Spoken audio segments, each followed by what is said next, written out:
Basically, what I want to talk about is concerning mental health, the difference between the two ways of thinking in which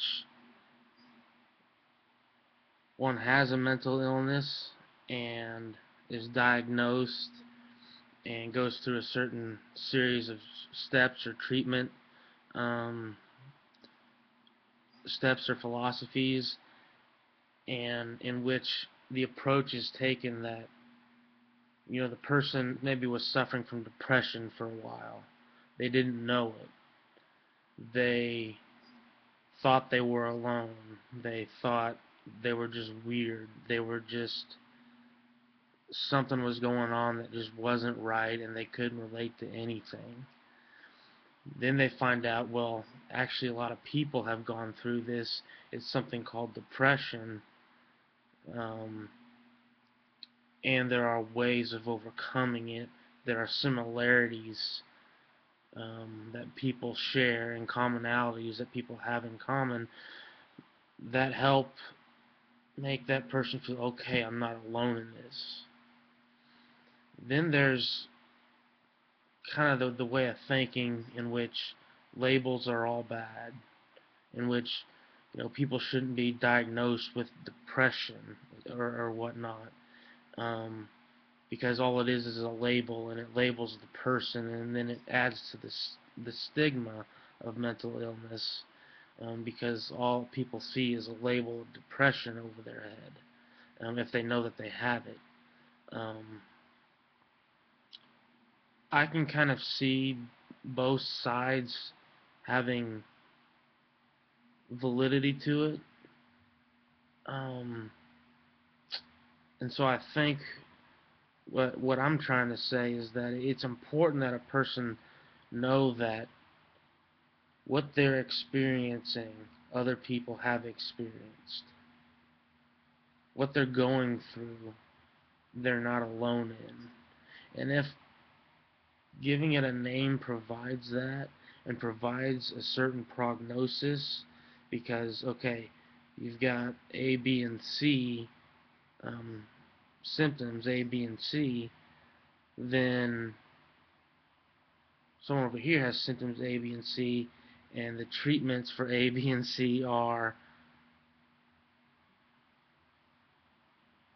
you know, another set of A, B, and C. Well, then that's not the case in every situation, but it provides a way of treating it.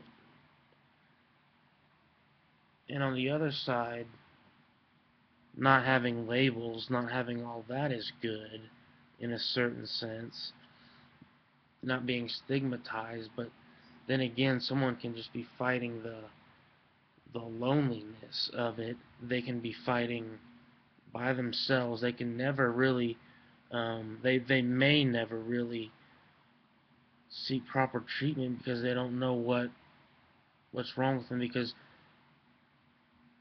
the isolation that people feel is just as bad as any other symptom that one may have of mental illness. Um,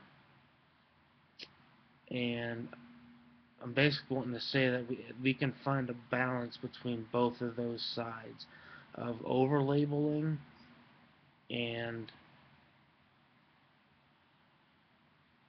as well as providing security for someone in that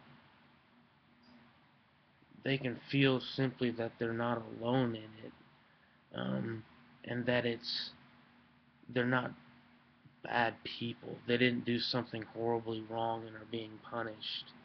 You know, um, in the same way we wouldn't treat someone who has cancer. Oh, you did something wrong, you're being punished. Or we wouldn't say, well, you don't have cancer, you have this thing, and we gotta get rid of it. No, it's good to have a name for it. It's just that the stigma when it comes to mental illness is so prevalent and still there, um, and it's not as understood as I think it should be even to some people that are very very good at helping people overcome emotional and psychological issues.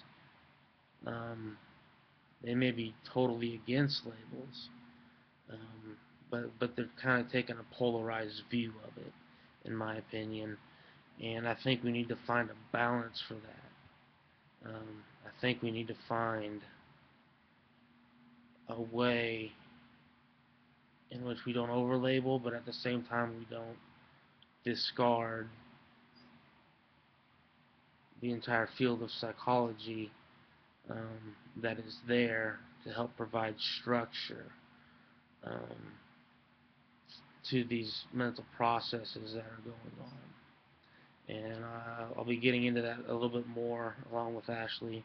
Um, but this is just kind of a overview of that whole situation that I want to put out there, and